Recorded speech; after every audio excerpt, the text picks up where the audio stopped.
Actually, my talk is really easy because between Martin and Tej, I have to say nothing. They actually captured the essence of everything that is relevant, I think, at a very high level. So let me, since I'm a professor, feel obligated to say a few things. So let me just change the tone a little bit. So let's talk a little bit about one of Martin's bullets was tech transfer doesn't make as much money. So if you look at universities, so at some point the Bayh-Dole Act said that the university could own the IP. Before that, they never owned the IP. The feds owned the IP. And then the universities had the faculty members own the IP, and they did this deal as to who owns what percentage of the revenues. And at some point, the universities started thinking, oh, you know, if I'm in financial trouble, I can make money on this IP. And this was the same trap that the Obama government fell into vis-a-vis the DOE labs. I don't know how many of you remember that conversation where they thought they could monetize the DOE labs IP. And this is a falsehood. Just because you own IP does not mean you can monetize IP. And I think the whole notion of how IP that you create impacts your local economy and creates a local impact, which then generates all these waves that make it more national and global impact, is reasonably well understood, but not to men and women who are leading places because they want to make money. So if you are a university and there's $100 million of research money spent at your university by the feds, your net return is between $1.5 and $2 million a year. So you're better off taking that money and putting it in the market at, pegging it to the S&P 500, you'll make more money, right? So that's not the reason why the feds invest research money. They invest money to create knowledge, to create a deeper understanding of stuff around us, to educate people, to train people, and to create a highly trained workforce.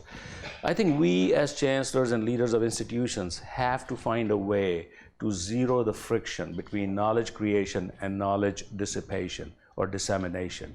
And that transfer has to be completely frictionless, and it should be motivated more by the ability to enable your local community and the economy, and not to make money for yourself. I mean, if you make money, that's fine and great, but if that's your only goal, it's not going to work really well. So at UC San Diego, one of the things we're doing is changing our tech transfer policy, where if you're a faculty member at UC San Diego, there's only 2 statements you have to sign. I did not steal this IP, and here's 5% for you.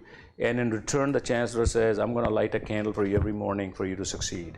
And then if and when you succeed, you can come back and we can have a conversation on your terms, right? So that's one thing we're doing.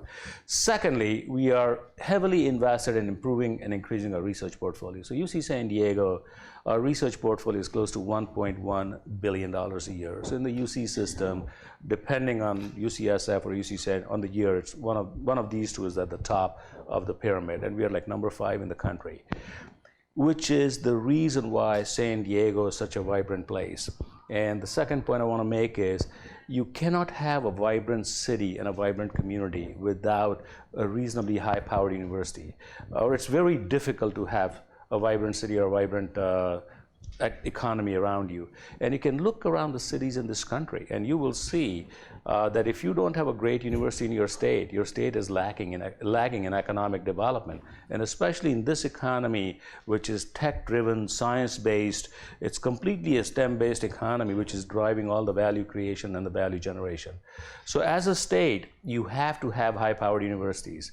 And I think this is where California has been extremely fortunate, but mainly by design and not just by accident, where between the UC system, Caltech, Stanford, there are these high-powered places out here that have done extremely well. And this is where California, I think, can be extremely vulnerable, where if we become too myopic about focusing on universities only on teaching and not worrying about the research component, and if you start asking the question, how many Harvards do we need or how many Berkeleys do we need, I think the state economy could get into trouble real fast because we would not have the highly trained manpower. So if you're listening to me, I think you know who I'm talking about here. So we need to be careful about that. So back to UC San Diego. So we're 56 years old, 1.1 billion in research. Our economic impact is close to $10 billion. That cannot be understated. We are the largest employer in San Diego, close to 30,000 jobs. and high-powered jobs that have been created there. So the point I'm trying to make is the role of a university, number one, is extremely local.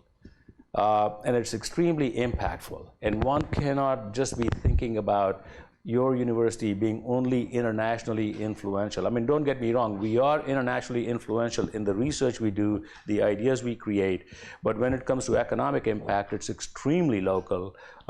Even though I know, TG, you said your students go to Boston and other places, but the real impact, at least to me in San Diego, has to be local, because without that, if my community is not strong because of UC San Diego will not be strong. So my goal is to focus on San Diego first and then everybody else later. So I'm just going to stop here, and thank you very much, sir.